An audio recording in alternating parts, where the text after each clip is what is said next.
इस वीडियो का टॉपिक है थॉट कंटेंट। थॉट कंटेंट में क्या आ जाता है, थीम्स आ जाते हैं, बिलीव्स आ जाते हैं, हमारे प्री ऑक्यूपेशंस आ जाते हैं। तो इसमें क्लिनिशियन को क्या प्रॉप करना होता है, डिल्यूजन्स प्रॉप करने होते हैं, ऑब्सेशंस प्रॉप करने होते हैं, या रिस्क्स प्रॉप करने होते हैं। रिस्क्स मतलब सुसाइडल रिस्क्स, डिल्यूजन्स मतलब कोई फिक्स्ड बिलीव्स हो जो फैक्ट्स रखने के बाद भी ना बदल रहा हो, या ऑब्सेशंस हो, इंट्रूसिव थॉट्स या इमेजेस या इम्पल्सेस हो। तो डिल्यूशंस जैसे हमने जाना कि फ़िक्स्ड बिलीव्स होते हैं या प्री ऑक्यूपेशंस होते हैं। डिल्यूशन के कई टाइप्स होते हैं, मैंने यहाँ पे 3 लिखे हुए हैं। परसिक्यूटरी मतलब पर्सन को शक बहुत ज़्यादा करता है। जैसे एक पर्सन को ये हो कि गवर्नमेंट मेरे पे स्पाई कर रही है, या एक पर्सन को लगता है मैं बहुत महान हूँ। हाई सेल्फ इस्टीम होना अच्छी बात है, पर जब ग्रैंडियोसिटी एक उससे भी ऊपर लेवल का होता है जो नॉर्मली मैनिया में पाया जाता है। और थर्ड है आइडियाज़ ऑफ रेफरेंस, जो मतलब हर चीज़ को पर्सनली लेना।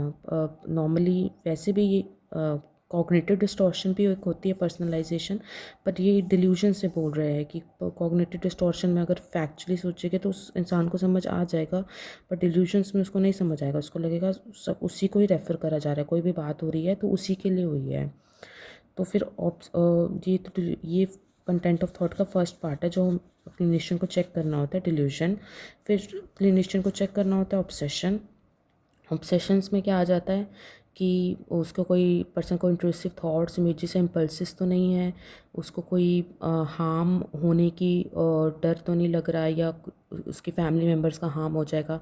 नॉर्मली ओसीडी में पाया जाता है। तो ये भी कंटेंट ऑफ थॉट में ऑब्सेशंस जो है कंटेंट ऑफ थॉट में पता करनी होती है क्लिनिशियन को बात करके पेशेंट से। और ये भी देखना होता है कि पेशेंट को सुसाइडल आइडिएशन तो नहीं हो रही, कि वो कोई सुसाइड के लिए प्लान्स तो नहीं बना रहा। तो ये सारे चीज़ें को कंटेंट ऑफ थॉट में ये चीज़ें पता करनी होती है, डिल्यूशंस, ऑब्सेशंस और सुसाइडल आइडिएशन। और कंटेंट ऑफ थॉट असेस क्या करता है, कंटेंट ऑफ थॉट असेस तो एक तो साइकोसिस करता है, क्योंकि डिल्यूशंस साइकोसिस में ज़्यादा पाई जाती है, या फिर मूड डिसऑर्डर्स भी करता है। जैसे मैनिया है, बाइपोलर डिसऑर्डर होगा, ये भी एक तरह का मूड डिसऑर्डर है। तो उसमें भी जो है content of thought mood disorders को भी करता है और सुसाइड रिस्क को तो करता ही है, जैसे हमने पहले पढ़ा।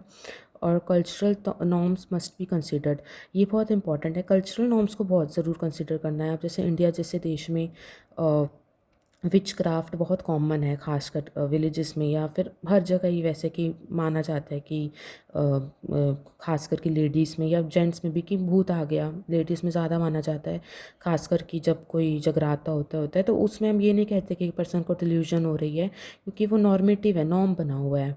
हाँ, ये शायद वेस्टर्न में हो रहा तो हम कह सकते हैं डिल्यूजन हो रही है। तो कल्चर को लेके चलना है जहाँ भी लेके चलो।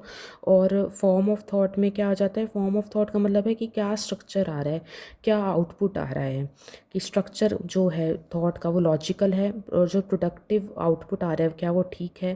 प्रोडक्टिव आउटपुट जैसे कई जगह न्यूलॉजिज्म आ जाता है कि पेशेंट अपनी तरफ से नए वर्ड्स बनाता है, ये नहीं कि हमें पता नहीं वर्ड तो हमने न्यूलॉजिज्म बोल दिया।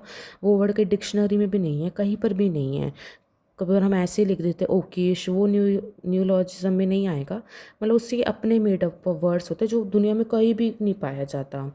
तो made up words in schizophrenia आ जाता है। ये स्किज़ोफ्रेनिया का हॉल मार्क है कि अगर न्यूरोलॉजिज्म पाया गया है तो वो स्किज़ोफ्रेनिया की तरफ इंडिकेट करता है। फिर पॉवर्टी ऑफ स्पीच आ जाती है, पॉवर्टी ऑफ थॉट आ जाती है, कि थॉट की पॉवर्टी हो जाती है। पॉवर्टी मतलब होता है ना गरीबी, मतलब थॉट बिल्कुल कम हो जाते हैं। ये डिप्रेशन में पाया जाता है। इंसान जैसे डिप्रेशन में थोड़ा स्लो स्लो बोलता है, क्यों होता है, क्योंकि उसको पॉवर्टी ऑफ थॉट आ रही होती है। तो अगर पॉवर्टी ऑफ थॉट है तो वो डिप्रेशन की तरफ इंडिकेट करता है, क्योंकि ये सारी चीज़ें कहीं ना कहीं हमें हेल्प करती है। हम थॉट कंपोनेंट एमएससी में ये लेते ही है इसलिए है ताकि डायग्नोसिस सही से हो पाए।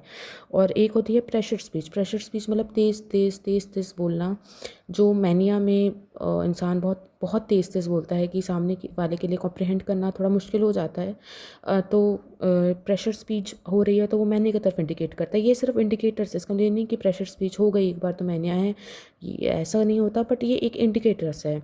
और ये तो थॉट कंटेंट था। असेसमेंट टिप्स क्या होते हैं, या आप पेशेंट से ओपन एंडेड क्वेश्चंस पूछो, कि आप उससे पूछो कि tell me about your day, आपका दिन कैसा गया, या उससे प्रोवर्ब इंटरप्रिटेशंस लो, तो उससे उसकी एब्स्ट्रैक्टेबिलिटी पता पता चलेगी। और एक इम्पॉर्टेंट बात है कि जो मूड डिसऑर्डर्स होते हैं उसमें जो कंटेंट होता है वो हमेशा कॉन्ग्रुएंट होता है।